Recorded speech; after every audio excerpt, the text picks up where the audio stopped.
오늘은 로마서 5장 18절로 21절 말씀 가지고 사망에서 내세적 생명으로 이런 주제로 말씀을 나누겠습니다. 오늘 말씀은 지난주에 이어서 결론이다 이렇게 보시면 됩니다.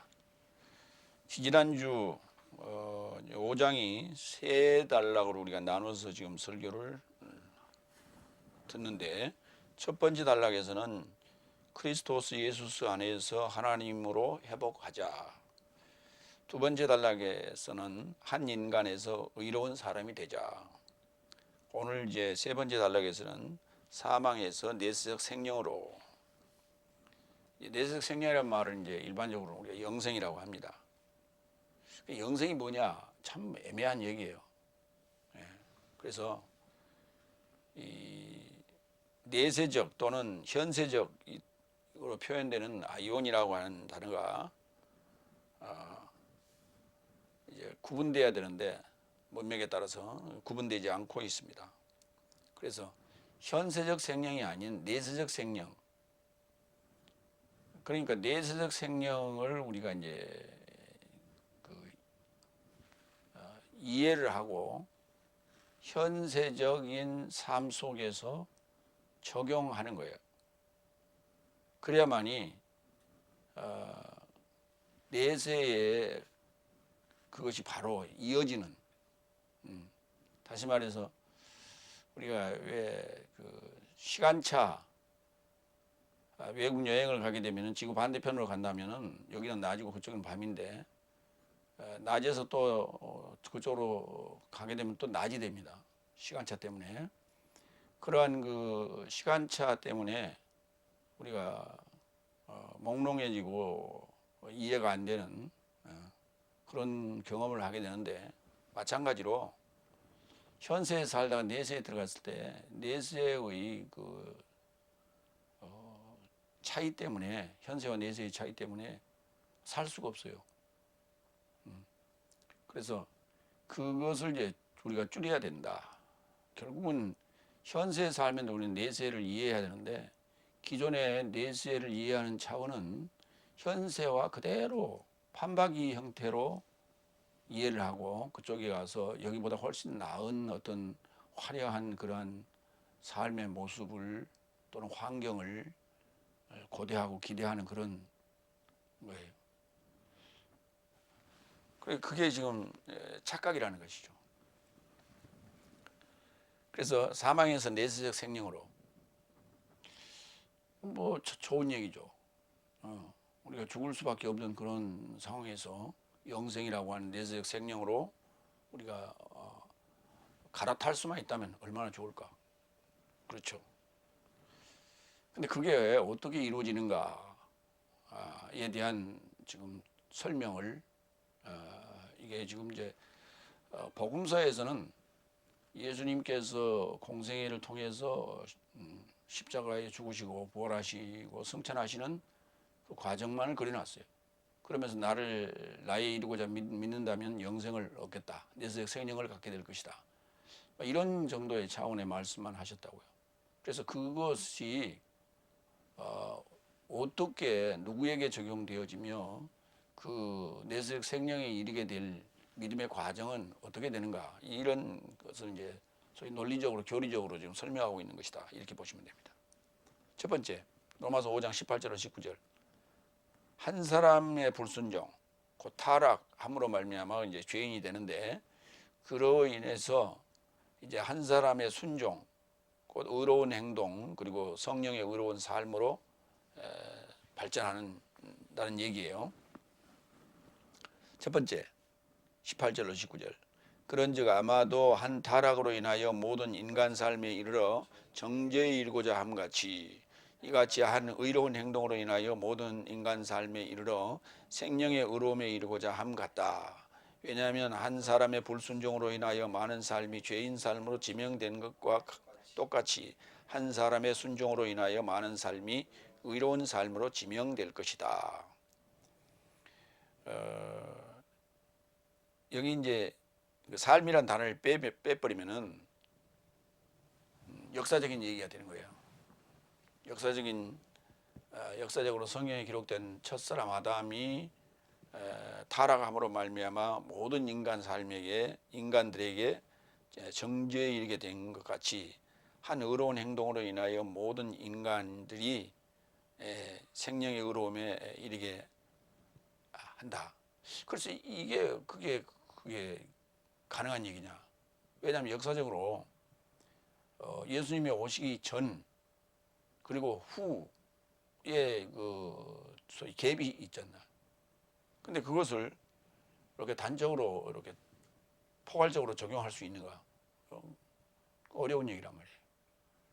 왜냐하면 일사부재리 원칙이라고 하는 것이 그건 뭐 인간들에게는 시간의 제약을 받고 있기 때문에 지나간 앞의 일에 대해서는 나중에 만들어진 법이 그것을 단죄할 수 없습니다. 그것을 허물할 수가 없습니다. 그러니까 첫사람 아담에게 모든 삶이 죄인이 됐는데 정죄에 이르게 됐는데 그래서 죽었어요. 사망에 이르게 됐어요. 근데 그 이후에 예수님께서 2000년 전에 오셨는데 그 이전을 소급해서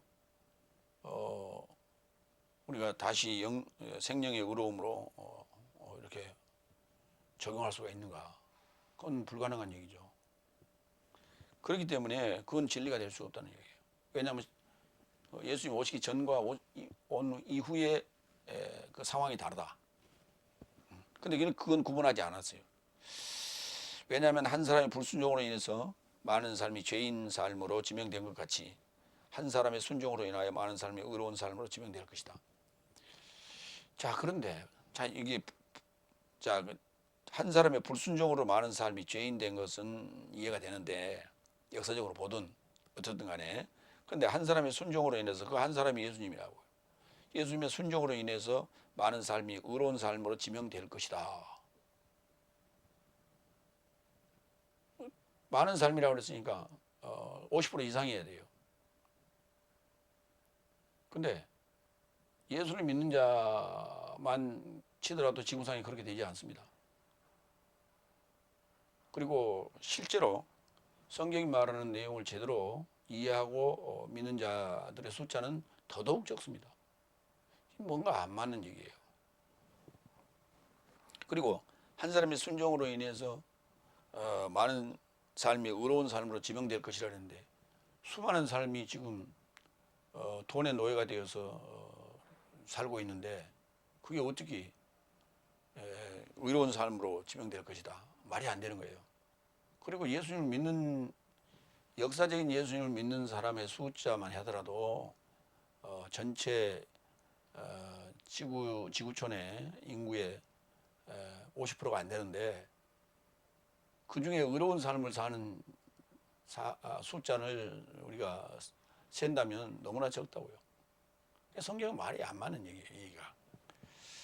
그러니까 그래서 이제 들이라는 복수적 숫자적 개념을 빼고 삶이라는 개념으로 바꿨는데 그 삶이라는 개념으로 보면 모든 인간 삶, 내가 가지고 있는 모든 인간적인 삶, 인간 삶, 불순종의 삶, 이러한 타락이 그리스도 예수를 여섯째 날에 만나고 나면 의로운 삶으로 그 다음에 바뀐다 하는 얘기예요. 그렇게 봐야 이게 성경이 이치에 맞는 것이지 이치상 따져보지 않고 우리가 믿는다라고 하는 것은 맹종이라고 그래요. 그걸. 그래서 그러한 맹종적인 사고를 갖고 있다면 독재가 성행할 수밖에 없고 그 사람들 위에 군림하고자 하는 사람이 나타날 수밖에 없어요. 그래서 그러한 상황들이 만들어지는 것은 저항이 없어서 그래요. 저항이 있는 곳에는 반드시 민주주의가 꽃을 피웠습니다. 그러나 저항이 없는 곳에는 독재가 판을 치고 있는 거예요. 중국을 보세요. 러시아를 보세요. 러시아가 지금 데모한 거 봤습니까? 일부 좀 어떤 일부 내용에 대해서 그런 요구가 있을 수도 있겠죠. 그러나 전반적인 인류의 보편적인 자유를 통제하는 것에 대해서 그것을 저항하는 그러한 운동은 없었고, 중국에도 잠깐 있었죠. 천안문 사태가 잠깐 있었지만 거대한 그 공산당의 그 진압 속에 또다시 수면 아래로 기어들어가고 말았어요. 지금 현재 이제 중국령에서 지금 일어나고 있는 상황은 홍콩 사태, 홍콩 사건 밖에 없습니다. 그래서 그 홍콩이라고 하는 것은 아주 저쪽의 변방의 조그만 도시에 불과한 건데, 이와 같이 중국 본토 전체는 저항을 하지 않습니다. 그러므로 공산당이 지배할 수밖에 없어요. 마찬가지로 성경에 대한 진리를 추구하는 성도들이 현재의 그 세뇌적이고 비합법적이고 비합리적인 그러한 교리에 저항하지 않는다면 결국은 사탄이 그 권자를 견고히 할 수밖에 없어요. 자, 이제 그 한 인간의 불순종 그리고 타락으로 인해서 모든 인간 삶이 정죄를 받고 죄인이 되는 그런 얘기를 기록해 놓은 게 이제 지난주에 우리가 로마서 5장 12절 이하에서 봤던 내용이죠. 한 군데 보겠습니다. 이를 인하여 한 인간으로 인하여 죄가 세상에 이르고자 들어왔고 똑같이 죄로 인하여 사망이 들어왔다. 이같이 모든 인간 삶에 이르고자 사망이 횡단하였으니 모든 삶이 그것에 접해 죄지었다. 왜냐하면 죄는 법까지 세상 안에 있더라. 그런데 죄는 법이 없으니 인정되지 않았으나 오히려 사망은 아담으로부터 모슈스까지 그리고 아담의 범죄와 동등한 것에 접하여 죄짓지 아니한 삶에 접하여 통치하였으니 아담은 의도하는 자의 표상이다. 그래서 아담은 죄의 표상이에요. 타락의 표상이에요. 그리고 사망의 표상이에요. 그래서 사람을 추구하고 사람을 롤모델로 삼는다면 그는 사망이고 죄가 통치하고 있는 그 상황이다라고 하는 것을 설명합니다. 한 인간의 타락으로 많은 사람이 죽었기에 한 인간의 타락으로 사망이 한 인간으로 인하여 통치했죠. 그래서 심판이 오게 되는데, 심판이 왔다는 얘기는 법이 왔다는 얘기예요. 모세에 의하여 받은 법을 받았다는 얘기예요. 그래서 심판은 참으로 한 인간에게서 정죄에 이르게 하는 것이죠. 그게 바로 죄인이에요. 그러니까 모세의 법이 오기 전까지는 죄를 지었으나 죄인으로 정죄할 법이 없었어요. 그래서 역사적으로는 그렇게 됩니다. 출애굽 후에 광야에서 시내산에서 모세를 통해서 하나님께서 법을 주시죠. 그때부터 죄인이 되는 거예요. 그 전까지는 죄인이 아니에요. 그러면 그 법을 받은 자들만 죄인인 거예요. 그것도. 그러면 그 법을 받은 자들 누구예요? 유대인들이에요. 그 유대인들이 자기들이 원해서 받았습니까? 법은 원해서 받는 게 아니죠. 왜냐하면 법을 집행하는 자가 공포를 하고 선포를 하고 죄인이다 이렇게 명하는 거예요. 근데 하필 유대인들에게만 그랬냐고.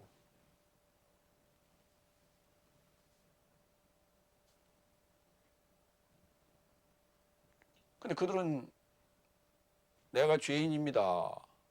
내가 잘못했습니다. 지금도 예수님 오시기 전에도 그랬고 지금도 우리는 하나님이신 예수님을 십자가에 못 박았습니다. 그러고 통곡을 해야 되는 거예요. 통곡의 벽에서. 근데 그들은 지금 통곡의 벽에서 기도를 하는데 성전을 우리 손으로 세울 수 있도록, 그래서 성전에서 제사를 드릴 수 있도록 해달라고 하는 기도를 지금 통곡의 벽에다 가서 드리고 있는 거예요. 지금도. 아직도 그러니까 그 모세 때 시내산에서 받은, 광야에서 받은 그 법으로 인해서 자신의 죄를 깨닫지 못하고 있는 거예요. 그리고 예수님을 십자가에 죽인 그 조상들의 죄를 깨닫지 못하고 있는 거예요. 참 안타까운 일이에요. 그러니까 한 인간의 타락으로 많은 삶이 죽었어요. 내가 지금 죽어가고 있는 거예요. 한 인간의 타락으로 사망이 한 인간으로 인하여 통치를 했죠. 사망이 한 인간으로 통치를 해요. 심판은 참으로 한 인간에게서 정죄에 이르게 합니다. 죄인이 되는 거예요.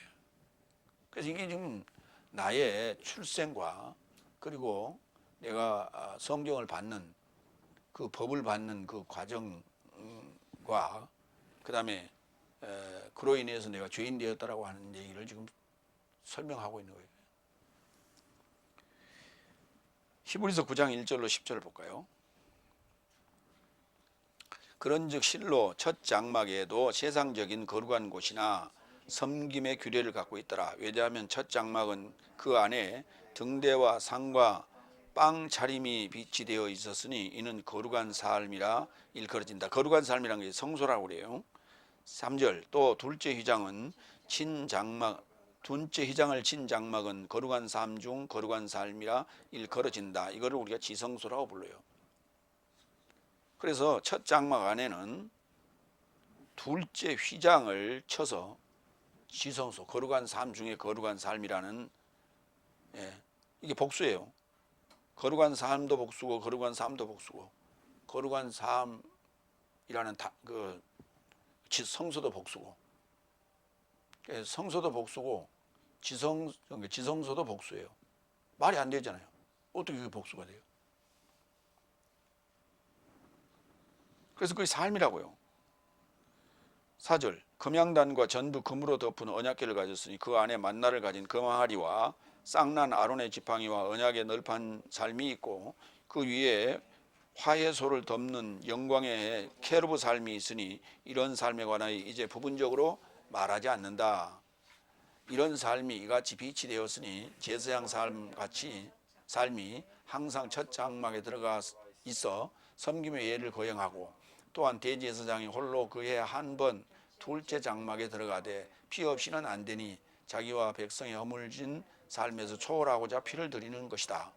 이것을 이 지금 제사 행위를 그리고 이 첫 장막에 있는 성소와 지성소와 관계되는 얘기를 성령이 분명히 하셨으니 아직 첫 장막의 건재함을 유지하면 거룩한 삶의 방법을 아직 드러내지 않는다. 이 장막은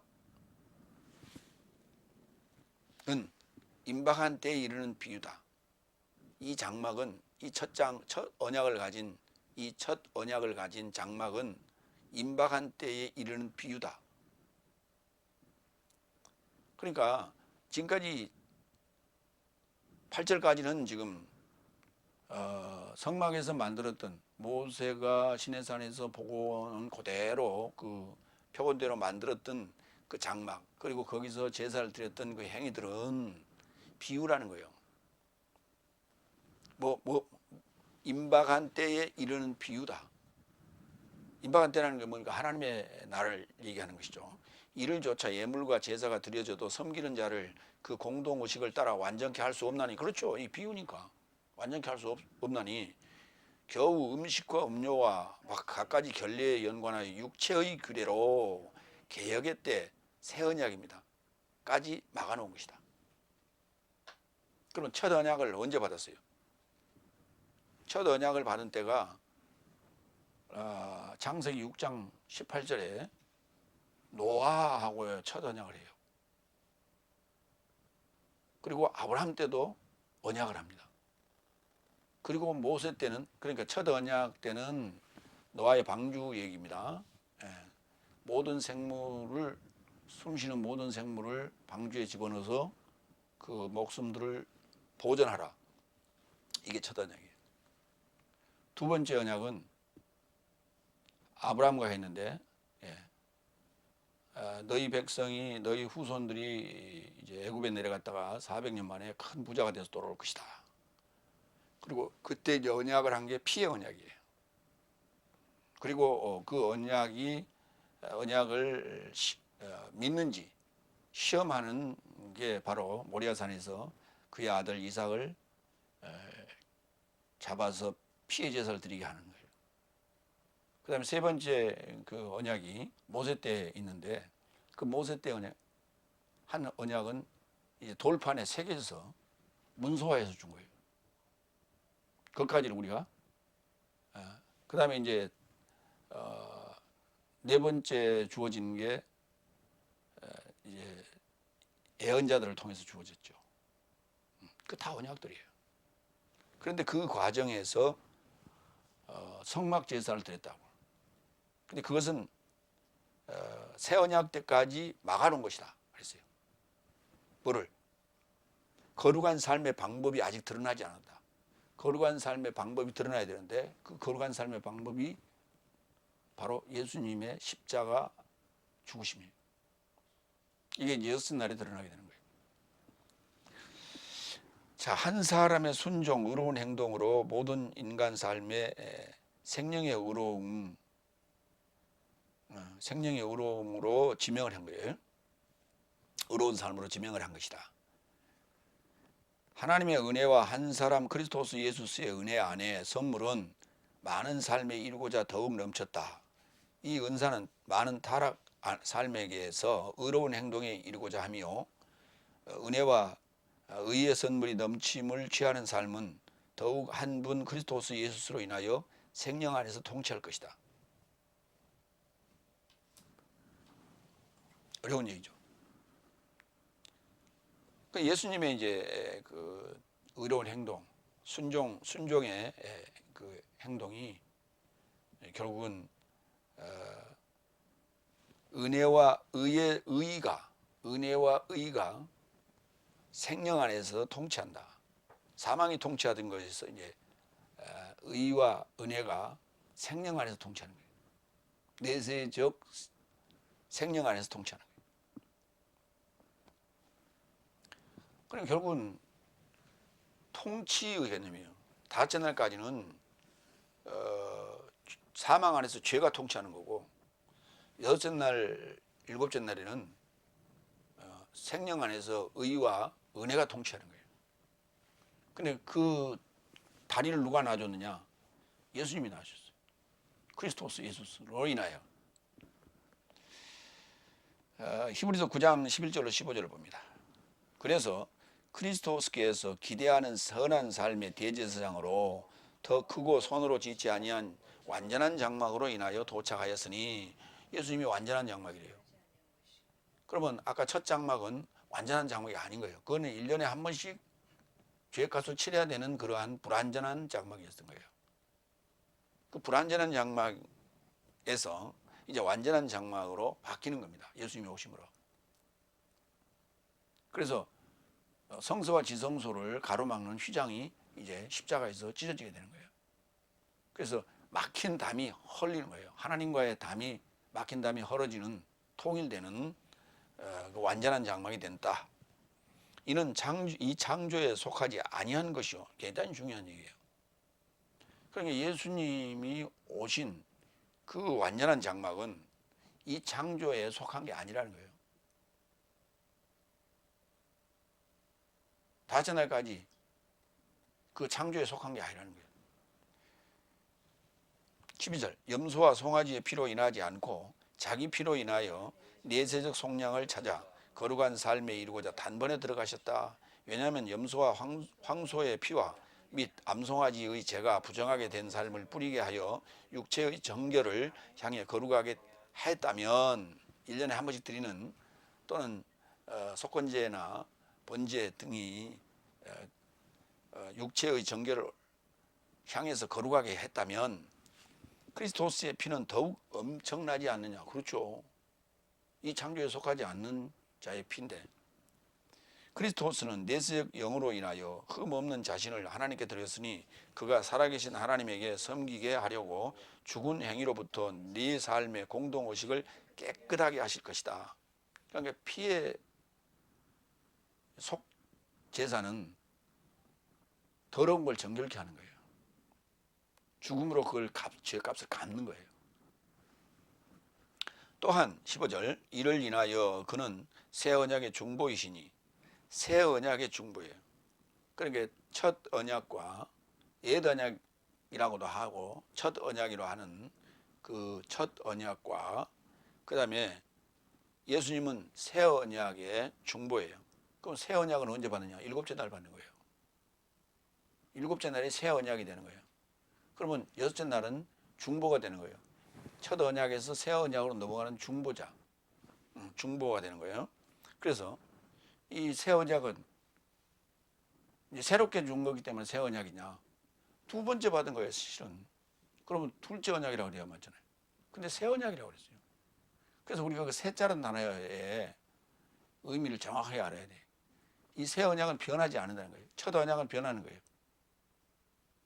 그러나 새 언약은 변하지 않는, 이 카이노스라는 단어는 변하지 않는 거예요.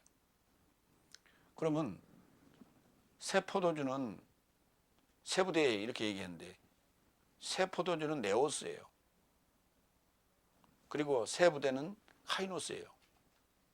그래서 카이노스가 이게 새라고 해야 맞고 변하지 않는 새 것이고, 그 다음에 네오스는 생포도주라고 그래야 맞습니다.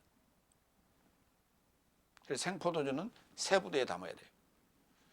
더 쉽게 얘기하면 우리가 바로 김치를 바로 담가서 우리가 무쳐서 양념 무쳐갖고 상우에 올려놓으면 그 김치를 우리는 새김치라고 부르지 않습니다. 생김치라고 부릅니다. 그 생김치가 숙성이 되면 묵은 김치라고 불러요. 그래서 묵은지라고 부르죠. 그럼 묵은지는 더 변합니다. 그래서 그건 새김치라고 하지 않습니다. 그래서 첫 언약 그랬으니까 둘째 언약 이게 아니고 첫 언약은 변하는 것이고, 첫 언약은 변해왔어요. 노아 때 받았고, 그러니까 첫 아담 때도 사실은 언약을 받기는 받아요. 그러나 언약이라는 단어를 쓰지 않았어요. 그래서 노아 때 언약이라는 단어가 처음 언급이 됩니다. 베리트라는 단어가 창세기 6장 18절에. 그리고 아브라함하고도 언약을 했는데 그때 새를 잡아서 배를 가르고 솔개가 지나간단 말이에요. 횃불이 지나간단 말이에요. 그 피의 언약이에요. 그래 모세 때 많은 사람이 죽었죠. 애국의 장자들이 죽은 후에 출애굽을 하고 그 출애굽한 상태에서 시내산에서 두 돌판에 십계명을 받아갖고 주잖아요. 이제 성문화된 거예요. 구체화된 거예요. 15절. 이 또한 이를 인하여 그는 새 언약의 중보이시니, 그때 디아테케스 언약이란 단어예요. 카이네스 새, 디아테케스 언약, 카이네스 새, 변하지 않는 거예요. 불변의 언약이에요. 메스테스 에스틴 중보자이다. 새 언약의 중보자이다. 어떻든 언약, 베리트, 언약에 연계된 범죄의 단절된 구속에 이르고자, 첫 언약에 연계된 범죄의 단절된 구속, 그것과 이제 관계가 없는 끊어지는 그런 구속에 이르고자 사망이 되어 초청받은 삶이 내세적 상속권의 연통을 취하게 하려 합니다. 내세적 상속권을 받은 것이 바로 연통이에요. 그러니까 연통이라고 하는 연결된 소식이 없이는 내가 내세적 상속권을 받을 수가 없어요. 그 내세적 상속권을 받는다는 얘기는 통치라고 하는 바실류오, 왕노릇하다 또는 통치한다는 단어와 관련된 것이고, 나라의 복음과 연관되어 있는 것이에요. 그래서 그 나라의 복음이라는 것은 바로 실체화가 되는 그리스도 하나님으로 이렇게 회복되는 것을 말하는 거예요. 그러니까 내세적 상속권을 받는다, 또는 연통의 완성이라, 연통의 복음이다, 또는 나라의 복음이다, 이런 표현을 쓰는 거예요. 그 다음에 그걸 다른 얘기를 하면 내세적 생명이라고도 하고요. 표현이 여러 가지 형태로 지금 표현을 하고 있는 거예요. 그래서 거기 보면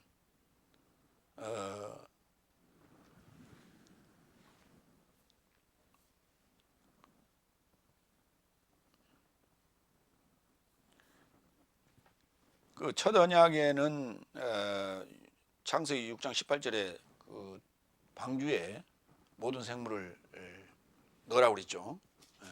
부정한 건 둘씩, 그 다음에 정한 것은 7씩 그렇게 넣으라고 그랬어요. 그게 바로 뭐냐면 육체에 대한 보존이에요. 다섯 날까지 육체를 보존하는 게 하나님의 뜻이고, 여째 날에 중보자가 오셔서 그 다음에 일곱째 날로 그게 이제 구속이 되는 거죠. 여섯째 날 구속의 행위로 말미암아 내세적 상속권을 받는 그 전체의 과정을 연통의 복음이라 하는 거예요. 그런데 그리스도께서 기대하는 선한 삶의 대제사장으로 오셨다고 그랬어요. 기대하는 삶. 그러니까 로마서 5장 14절에서는 아담은 그 기대하는 또는 의도하는 자의 표상이라고 그랬어요.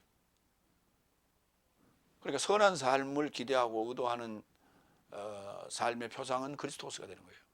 그 다음에 사망, 타락을 기대하는 삶의 표상은 아담이 되는 거예요. 그래서 그 아담의 그 날은 길어요. 다섯째 날까지예요. 그래서 이 아담의 날이 건재하다면, 이 아담의 첫 장막이 또는 첫 언약이 건재하다면 둘째 장막, 거룩한 삶이 나타나지 않는 거예요. 그래서 그것을 깨달으라고 넷째 날 법을 준 거예요.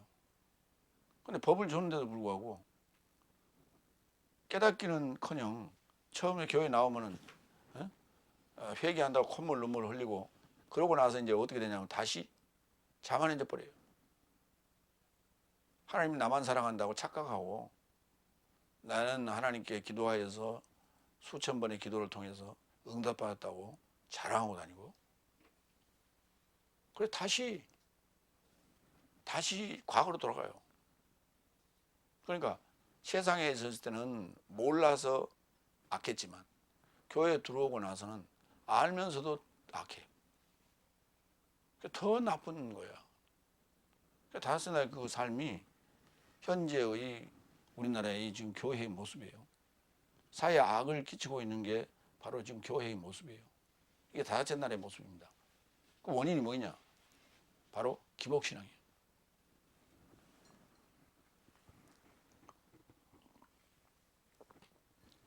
두 번째로 가겠습니다. 로마서 5장 20절로 21절.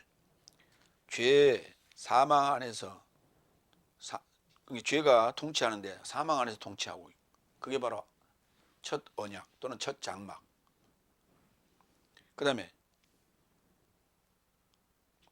내세적 생명인 그 거룩한 삶은 은혜가 통치를 하는데, 내 삶의 주 그리스도스 예수스의 의로운 행동으로 인한 그 은혜예요.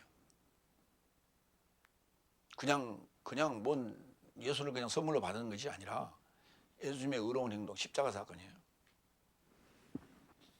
그래서 나는 거기에 굴복해서 통치를 받는 거예요.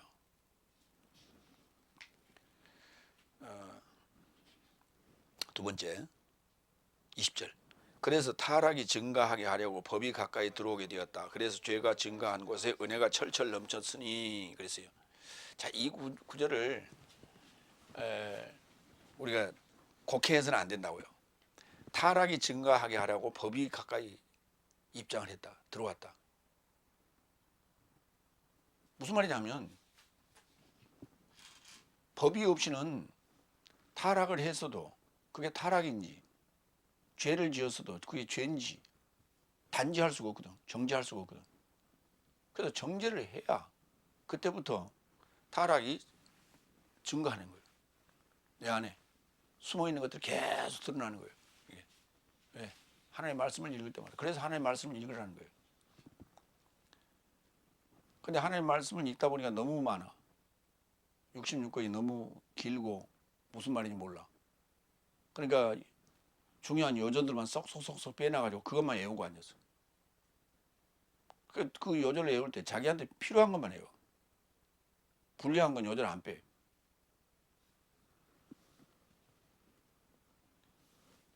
그러면은 죄가 증가하게 하는 것은 은혜가 넘쳤다 그랬는데, 그러면 은혜가 넘치게 하려고 죄를 증가하게 할 것이냐, 죄를 계속 지라는 얘기냐, 이런 얘기로 이제 뒤집어 놓을 수가 있어요. 이걸 죄가 증가한 곳에 은혜가 넘쳤다.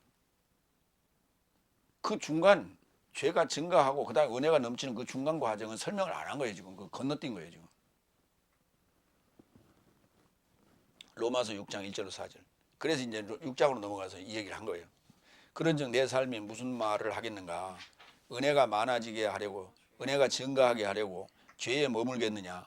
그래서는 안 된다. 내 삶이 죄로 죽었다면 누구든지 어찌 그 안에서 더 이상 살겠느냐? 그러니까 죄가 증가했다가 은혜가 넘쳤다는 얘기는, 은혜가 넘치는데 그 뭘로 은혜가 넘쳤냐? 내 삶의 주 그리스도스 예수스의 의로운 행동으로 은혜가 넘친 거예요. 그럼 그 의로운 행동이 뭐예요? 내가 그리스도와 함께 십자가에 죽는 얘기예요. 그 얘기예요. 그러니까 그게 2절이에요. 그래서는 안 된다. 내 삶이 죄로 죽었다면 누구든지 어찌 그 안에서 더 이상 살겠느냐? 이게 이제 갈라디아서 2장 20절의 고백이에요. 혹 내 삶이 그리스도스 예수스에 이루고자 세례받은 것은 그의 사망에 이루고자 세례받은 줄을 네 삶은 알지 못하느냐? 그런즉 내 삶이 세례를 인하여 사망에 이르고자 그와 함께 장사되었으니, 세례받은 사건이 지금 물세례 있잖아요. 그 여섯째 날 입문이라고요. 그게 물세례, 세례 요한의 물세례를 받았다는 얘기는 내가 그리스도와 함께 장사 지내기로 합니다 이거예요. 그러니까 주님의 뜻에, 그리스도 예수스의 뜻에 내가 순응하겠습니다, 믿겠습니다 이 말이거든. 그러면 그 결과는 십자가 사건이거든. 그러고 난 다음에 일곱째 날 들어갈 때 뭐가 와요? 성령이 임하죠. 오순절 성령이. 그게 이제 성령 세례를 받는 거예요. 완전한 죽음이에요. 그러니까 불로 태우는 과정이죠. 성령은 불로 세례를 받을 것이죠. 그러니까 물로 씻고 불로 태우는 거죠. 아버지의 영광으로 인하여 그리스도스가 죽음 삶에서 일으키신 것 같이 내 삶도 이와 같이 생명의 새로움 안에서 두루 다니고자 합니다 라고 하는 거예요. 그러니까 지금 이게 죄가 증가하게 하려고 은혜가 철철 넘쳤는데, 그러면 그걸 이제 그랬다니까 뒤집어서 얘기하는 거예요. 은혜가 넘치게 하려고 그러면 죄를 지으라는 얘기냐 이 말이에요. 이렇게 뒤집어서 우리가 얘기할 수 있단 말이에요. 그러니까 그것을 로마서 6장 1절로 4절에 그랬다고요. 그런즉 내 삶이 무슨 말 하겠느냐? 은혜가 많아지게 하려고 죄에 머물겠느냐? 그러나 그건 말이 안 되는 소리다. 그러면서 이제 죄가 증가하는 것에서 은혜가 넘치는 그 과정을 설명하는 거예요. 그게 이제 예수님의 십자가 사건이라는 말이에요. 그걸 세례로 표현했어요. 요한복음 1장 14절로 18절도 보겠습니다. 은혜에 대해서. 그리고 말씀이 육체로 발생하였고 내 삶 안에 장막을 쳤다. 그러니까 이 장막은 무슨 장막이에요? 히브리서 아까 9장 11절에 완전한 장막으로 오셨다 그 말이에요. 완전한 장막으로 오셨다. 육체 안에 말씀이 발생했다는 얘기는 내 삶 안에 완전한 장막을 쳤다. 근데 아직 지금은 완전하지 않죠. 왜냐하면 이 미완료 말씀이 하나님이 돼야 돼요. 그래서 지난주에 하나님으로 회복하라 그랬더래요. 그리고 내 삶은 그의 영광을 주목하였으니, 누구의 영광을? 예수님의 영광을 주목하였으니 아버지 곁에 은혜와 진리가 충만한 독생자 같은 영광이었다. 아버지 곁에 은혜와 진리가 충만한 독생자. 아버지가 두 아들, 세 아들을 놓은 게 아니라 하나들만 낳았다고요. 그 하나들이 누구냐? 자기 분신이요. 그러니까 우리가 지금 이해하기 쉽게끔 이렇게 설명한 거예요. 그게 하나님의 현현이라고.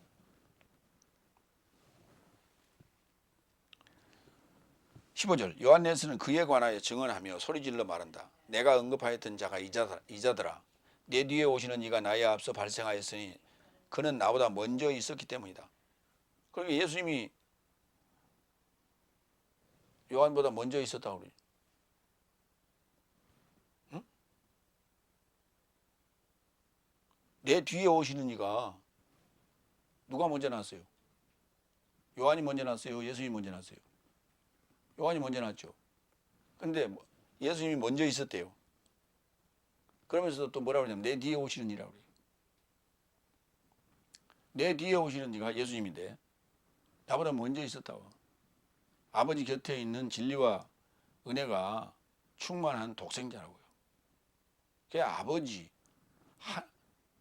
하나님의 현현이라니까.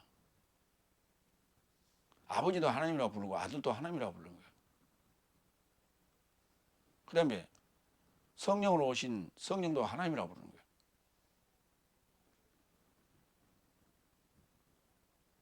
성령은 땅의 증인으로 삼위일체의 그 구성 요소로 오시는 거예요. 물과 피와 성령. 그러니까 물 세례, 피 세례, 성령 세례 이렇게. 그 세 번의 세례를 받아야 내가 이제 하나님으로 회복되는 거예요. 16절. 그리고 내 삶 모두는 그의 충만에게서 은혜 대신 은혜를 취하였다. 은혜 대신 은혜를. 그러니까 다섯 날까지 은혜의 삶에서 여섯째 날에 은혜를 받은 거예요. 법은 모시스로 인하여 주어졌고 은혜와 진리는 그리스도스 예수로 인하여 발생하였기 때문이다. 아무도 언제든지 하나님을 보지 못한 것이다. 아버지의 품에 이루고자 현존하신 분, 독생자의 아들인 그가 지도해낸 것이다. 지도해냈다고.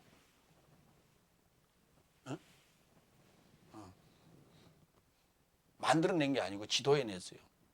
이러이러하다고. 그렇게. 그러니까 나의 여섯째 날이 오지 않으면 예수님은 나타나지 않습니다. 나의 여섯째 날은 다섯째 날까지 해서 내가 죄인인 것을 깨달아야 돼. 그리고 그 죄로부터 해방될 것을, 죄와 사망의 몸에서 나를 해방해 줄 것을 하나님께 기도해야 돼요. 그래야 메시아가 오게 되는 거예요. 근데 그것도 깨닫지 못하고 법도 받지 않았는데 교회에 나와서 법을 받았으면 그때부터 이제 메시아를 기다려야 되는 거예요. 그런데 법을 받아놓고 조금 있다가 하나님이 뭐 기도했더니 응답 주니까 아하, 나 이제 구원 받았다. 예수님 만났다고 그래. 예수님 만났다고. 기도해서 응답 받으니까 예수님 만났대. 근데 그 기도에서 응답인데 그 기도의 내용들이 다 뭐예요? 영적인 기도를 해서 응답 받았습니까? 다 세상사 얘기 아니에요. 자녀의 취업 문제, 그 다음에 가족의 병 문제, 그 다음에 무슨 재산 문제, 취업 문제, 뭐 이런 것들을 가지고 목표를 놓고 했던 거 아니에요. 교회에 무슨 뭐 건축 문제, 다 지금 물질적인 물리적인 얘기 아니에요. 그게 이 세상 창조에 관한 얘기 아니에요. 그 기도해가지고 응답받았다고, 예수님 만났다고, 구원 얻었다고 할렐루야 하고 있으니 참 가깝한 얘기 아니에요.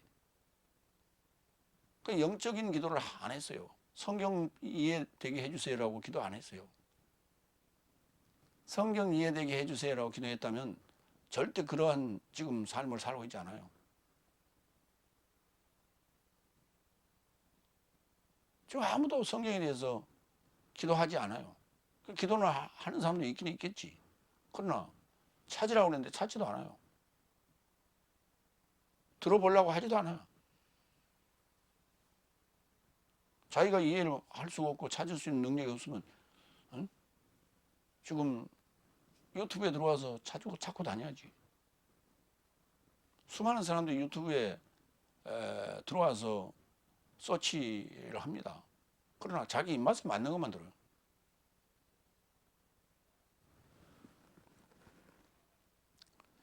세 번째로 21절.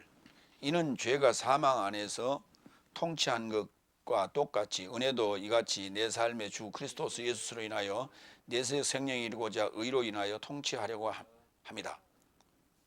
죄가 통치하면 반드시 그 결과는 사망이에요. 마찬가지로 은혜도 의로 인하여 통치하고자, 은혜가 예수님께서 나를 구원해 준 게 은혜예요. 그런데 뭘로 통치하느냐? 의로 통치하는 거예요. 의로 인하여 통치하는 거예요. 그러니까 나를 의로운 사람 만들고 있다고요. 의로운 사람으로 살게 하려 하는 거예요. 그게 통치. 그러니까 죄는 타락하게 만들어요. 타락을 가르쳐. 그래서 사망이 이르게 하고, 예수님이 십자가에 죽으신 그 은혜는 나에게 의로운 행동을 하라고, 의로운 삶을 살으라고 가르치는 거예요. 그럼 어떻게 되는데요? 그랬더니 내세적 생명이 이르게 된다니까. 그걸 영생이라고 불러요. 야고보서 1장 14절 15절. 그러나 각자가 자신의 욕망에 의해 꾀임을 받고 유혹받아서 시험 받는다. 지금 첫 번째가 뭐예요? 유혹이죠. 뱀이 유혹했죠. 하와를 유혹하고 아담은 그 꾀에 같이 넘어가요.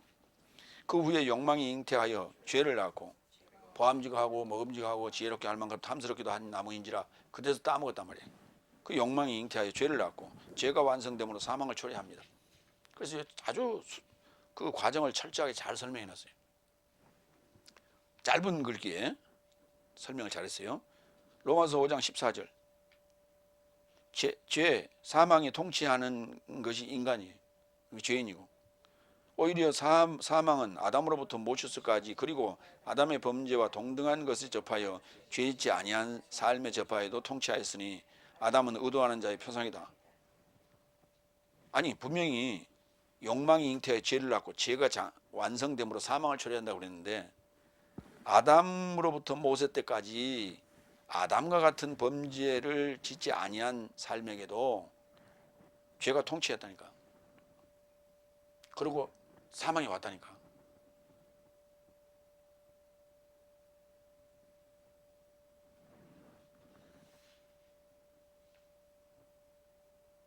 그 이후에 영생이 있는 그 죽음은 아니라니까. 나도 죽어요. 여러분도 죽을 거고. 그러나 우리의 죽음 뒤에는 영생이 있어요. 그걸 알지 못하면 아무리 철학을 하고 아무리 구도를 해도 답을 찾지 못해. 그래서 소크라테스가 네 자신을 알라 그랬죠. 그랬더니 나는 아무리 해도 모르겠어. 아, 테스 형, 당신은 죽어서 나보다 먼저 갔으니까 그곳에 가니까 천국이 있습니까? 라고 묻잖아요. 이 인간이에요.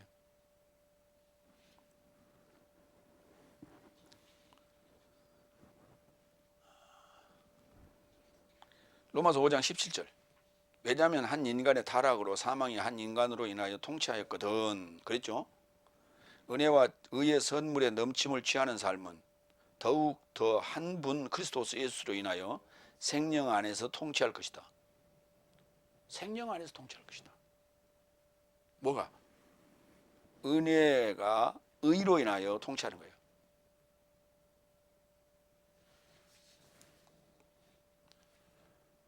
이제 이거를 교리적으로 철학적인 그 표현 방식을 빌어서 교리적으로 설명하고 있는 거예요. 그래서 철학을 했다는 사람들이 우리나라에서 신학을 하고 외국에 가서 이제 할 게 없으니까 철학 박사를 많이 전공을 하게 되는데, 그렇게 철학을 했다는 사람들이 사도 바울이 써놓은 철학적 표현을 이해를 못해. 이거 하나를 이해를 못해.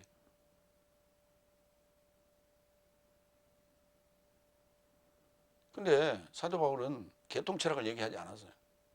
다시 말해서 개통철학이라는 말은 무슨 말이냐면 말장난이. 성경은 말장난이야. 이건 현실이거든. 그리고 그 결과는 실체예요.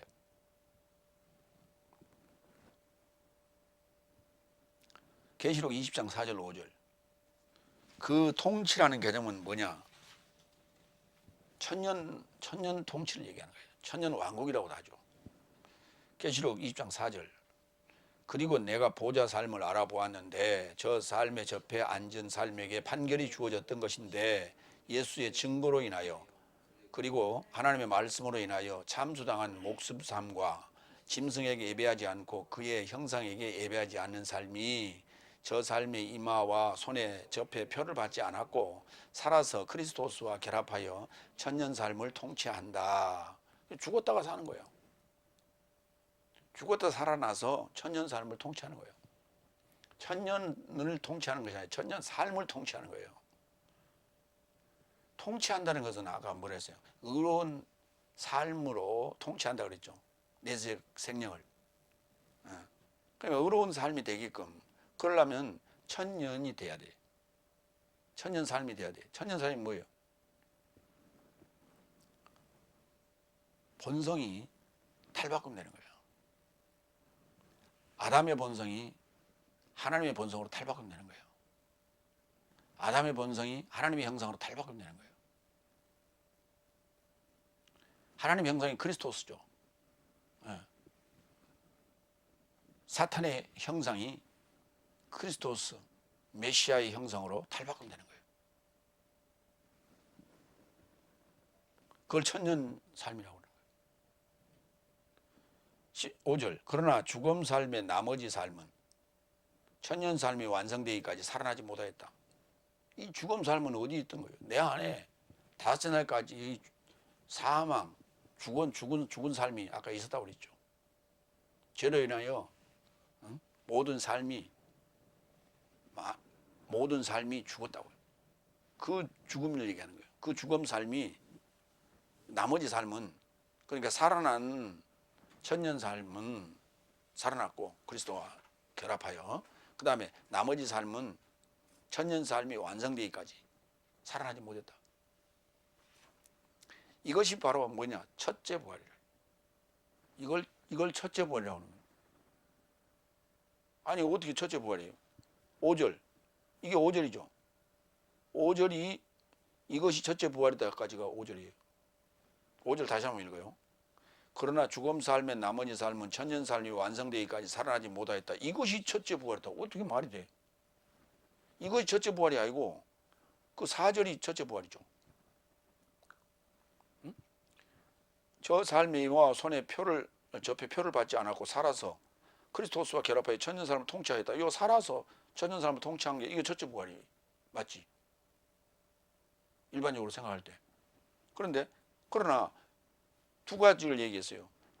죽었다가 그리스도스와 함께 살아난 삶이 있고 이게 천년 삶을 사는 거예요. 통치하는 거예요.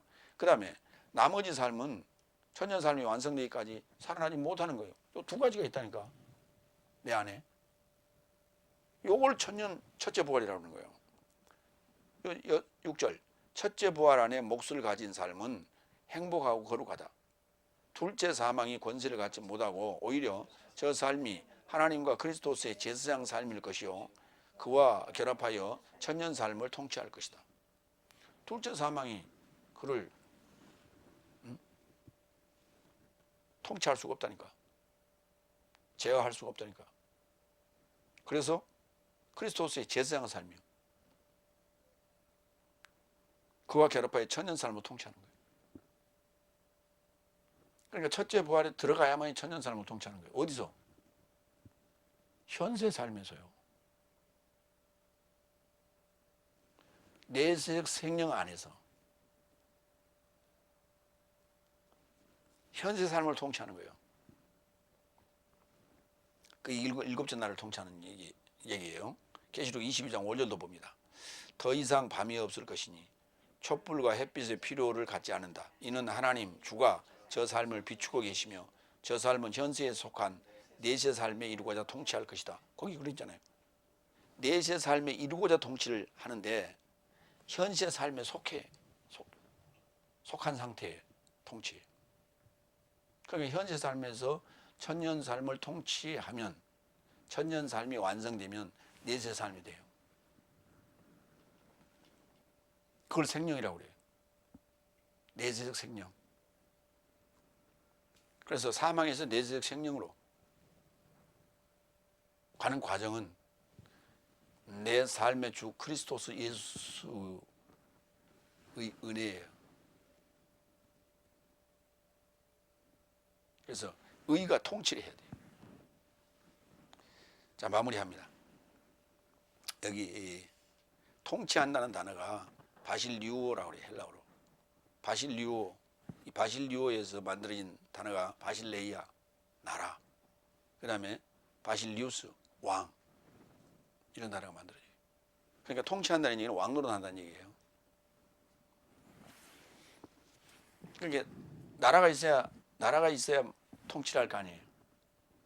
그 나라가 다섯째 날 나라가 일곱째 날 나라가 돼야 돼요. 그래서 이스라엘로 나라를 회복하는 거예요. 이스라엘이 나라가 되는 거예요. 하나님 나라로. 사탄의 나라에서 하나님의 나라로 바뀌는 거예요. 그 바뀌어진 하나님의 나라를 물과 피와 영이라 이렇게 말하는 이 셋이 결합하여 하나다. 그러니까 지금 현재 다섯째 날 교리는 삼일체 하나를 설명 못합니다. 왜냐하면 누군가가 설명한 것에 그들은 그 사람의 말에 사로잡혀 있어요. 그래서 누군가가 칼빈이 말한, 소위 칼빈주의니까 지금 현재 다섯째 날은 칼빈이 말한 그 말에 사로잡혀 있어요. 그래서 우리가 깨달음이란 말은 이치를 깨달은다는 말을 써요. 이치. 1 플러스 1 플러스 1은 어떻게 1이 될 수 있어요? 1 플러스 1 플러스 1은 3이지. 그러면 1 플러스 1 플러스 1, 그게 3이. 그럼 1이 돼야 일체가 되죠. 그러면 그 이코로 등식이 성립이 되려면 좌우 그 식이 일치가 돼야 되지. 그러면 1 곱하기 1 곱하기 1 이코로 1이 돼야 맞지. 그럼 3위는 1 곱하기 1 곱하기 1인 거예요. 그래서 물과 피와 영이, 물세례와 피세례와 성령세례가 여섯째 날에 완벽하게 있어져야 되는 거예요. 결합돼야 되는 거예요. 그래야만이 하나 나라라고 하는 완성된 나라가 되는 거예요. 그래야 왕이 제대로 왕 노릇을 할 수 있는 것이지. 통치를 할 수 있는 것이지. 나라가 없는데 어떻게 통치를 해? 그러면 내가 통치를 하려면 내가 통치를 받아봤어야죠. 누구로부터? 하나님으로부터 통치를 받아봤어야지. 그래서 하나님으로부터 통치를 받아서 일곱째 날에 또 통치하는 거예요. 완전한 나라를. 그러면 그 완전한 그 하나님이 그 모습을 드러내야죠. 그게 예수님이에요. 그 요한복음 1장에 얘기란 말이에요. 예수님이 완전한 실체로 모습을 드러내야 되는데 그 완전한 실체의 모습을 아버지와 말씀과 성령이라고 했단 말이에요. 이 아버지 곱하기 말씀 곱하기 성령 이꼬로 1이라고요. 그렇게 삼위일체가 돼야 그 실체가 나타나서 나에게 통치하시는 거죠. 의로움을 통치하시는 거예요. 그래서 그걸 나도 배웠으니까 나도 일곱째 날에 통치하게 되는 거예요. 마무리합니다. 한 인간의 욕망에 불순종으로 죄가 들어왔고 죄가 잉태하여 사망을 초래하였으니 사망 안에서 죄가 통치하였더니 법이 가까이 들어와서 타락이 증가하게 하였더니 기한이 참에 세례 요한이 등장하여 물로 세례를 베풀고 나의 죄를 장사하게 하매 둘째 아담의 공생애가 시작되고 십자가 죽음으로 죄에서 해방되고 성령 세례로 은혜가 철철 넘쳤으니 내 삶의 주 그리스도스 예수스로 인하여 내세적 생명이 이루고자 의와 은혜가 통치하는 천년 삶을 살게 된다. 이게 내세적 생명으로 가는 거예요. 이게 내세적 생명이에요. 기도하겠습니다.